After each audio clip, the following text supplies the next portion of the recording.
বান্ধবী বোমকে নিয়ে বাংলাদেশ জাতীয় চিড়িয়াখানায় ঘুরতে গিয়ে ভুল করে বোটানিক্যালে ঢোকার পরে একই হাল হলো আমাদের সাথে। ভিডিওটা স্কিপ না করে ফুল ভিডিওটা দেখতে থাকুন, তাহলে বুঝতে পারবেন।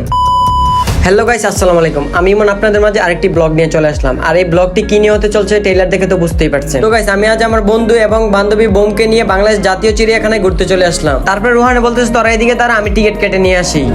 ভাবছিলাম চিড়িয়াখানা যাবো, বাট যাইতে পারি নাই। আজকে যাইতে পারিনি কেন? বন্ধ বন্ধ চিড়িয়াখানা বন্ধ।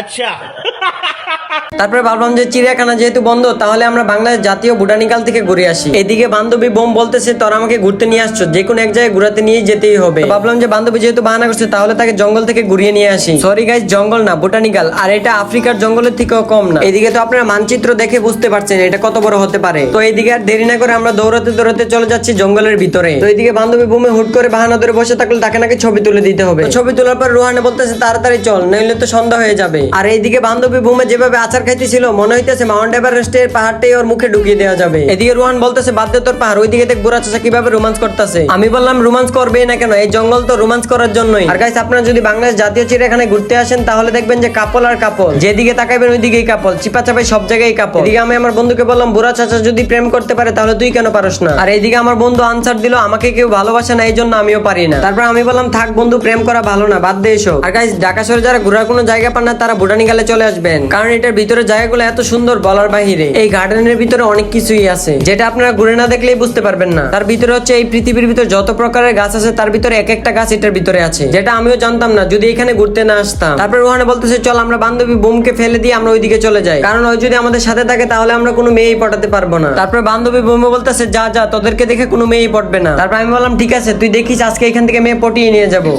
গাইস, আজকে নাকি সাকিব খান হয়ে গেছে ঝক্কা মক্কা। তোর কাছে কি ভালো লাগে না সাকিব খান রে? একটু ভালো লাগে না। गजब बेइज्जती है। আচ্ছা, তোর জামাই যদি হইতে কিরকম হইতে? সুন্দর কইলাম না, ভালো। मैं तो कुछ और ही समझ रहा था। ভালো? কেমন ভালো? জানি আমার সব সময় টিয়া পয়সা থাকতে হইব না? ওইটা থাকতে হইব। আমার এই ছবিটা কেমন হয়েছে সবাই জানাবা কমেন্ট করে। তো গাইস, ওইদিকে গেছিলাম একটা মেয়ে পটাতে, ওর জন্য একেবারেই পারেনি, কারণ ওই পিছন দিয়ে যায় বলে যে আপু ওর তো 5টা গার্লফ্রেন্ড আছে, আপনি কি ওর 6 নাম্বার গার্লফ্রেন্ড হতে যাচ্ছেন? তারপর ওইখান থেকে খেলাম দৌড়ানি। এদিকে আমার বন্ধু উন্না পরে হয়ে গেল রুহানি। তারপর আমি বললাম চলো যাই খাইতে যাই বিরিয়ানি। তারপর বান্ধবী বললো যে চল তাড়াতাড়ি যে বাসে, নাইলে খাইতে হইব দৌড়ানি। এদিকে আমি আমার বন্ধুর সাথে লাগলাম উন্না নিয়ে টানাটানি। আমরা যেভাবে উন্না নিয়ে টানাটানি করতেছিলাম, এদিকে তো পাবলিকে দেখে হাসতেছিল। আর হাসবেই না কেন, মানুষ তো এইভাবে গার্লফ্রেন্ড নিয়েও করে না টানাটানি। আর গাইস, আজকে মনটা খুব খারাপ ছিল, এই গার্ডেনে ঘুরতে এসে মনটা অনেক ভালো হয়ে গেল। তো গাইস, আমাদেরকে এখন বের হয়ে যেতে হবে, কারণ সন্ধ্যা হয়ে গেছে। এই গার্ডেন বিকাল 6টা পর্যন্ত খোলা থাকে, তারপরে বন্ধ করে দেয়। তো গাইস, এই ব্লগটি কিরকম হয়েছে আপনারা নিশ্চয়ই কমেন্ট করে জানাবেন। আর নেক্সট ব্লগ চিড়িয়াখানা নিয়ে হতে যাচ্ছে।